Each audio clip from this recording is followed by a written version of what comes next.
Nyo long pegah 3 truk, bak ulun drone, ada long dengar langsung yang nak pegah liabu di Kutang Kerung.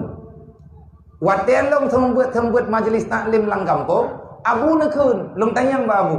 Kadang-kadang nanti tak sembut, udah mati, hai buat lang kampung buat majlis taklim. Agak buat awak drone di. Truk tunggu, katan truk drone, kagak wo tunggu. Mana-mana lah. Padung-padung drone tertagai saja. Ilamat laganya sih, long tanyang babunya aku gimana caranya, nyo tengah ele tajak ridayah tak sembut dengan pun jojo tak. Bagaimana cara? Mana jo abu? Tak kirim tungku, tungku yang kau sembut dah, tak kirim jual tak kampung, tak kampung tidak tunggu.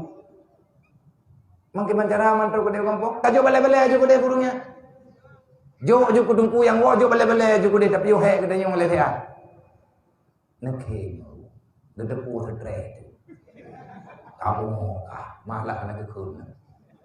Kan menan baik dah. Nyo lewe nyo pan sembut. Nang padung-padung pan. Menolong bagat.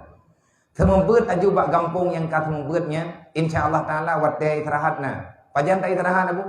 Na sembut aju bubit-bit, bek pre-pre.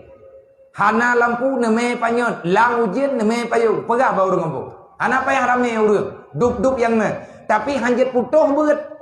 Tiap-tiap wate ka yang terencana. Ka haik kata mah lagi malam yang kana. Menyetekedi netim laganya insyaallah lahi balai pengajian yang kaji tapiu deh. Nah sembuat lang kampung sampai lahi daya.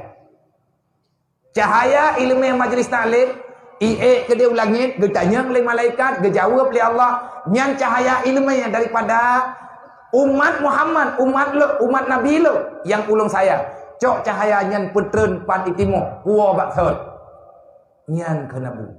Wate cahaya kagak putren baksod. Cahaya yang berkembang baju-baju. Pun jid ke balai pengajian. Dodo jid ke balai. Pun jid ke balai pengajian. Dodo jid ke Jaya Ubud. Menyemantang bertahan majlis taklimnya. InsyaAllah akan berkembang menjadi daya besar. Tantangan bagi lung watenya tenekun liabu.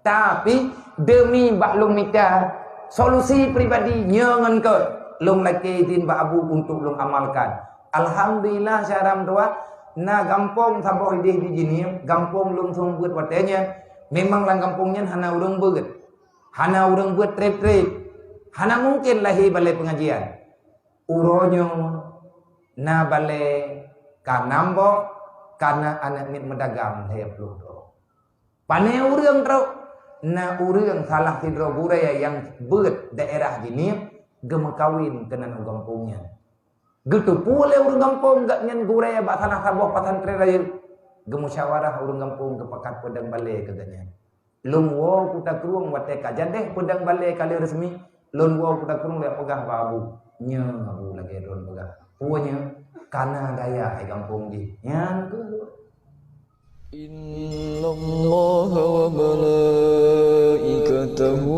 yusalluna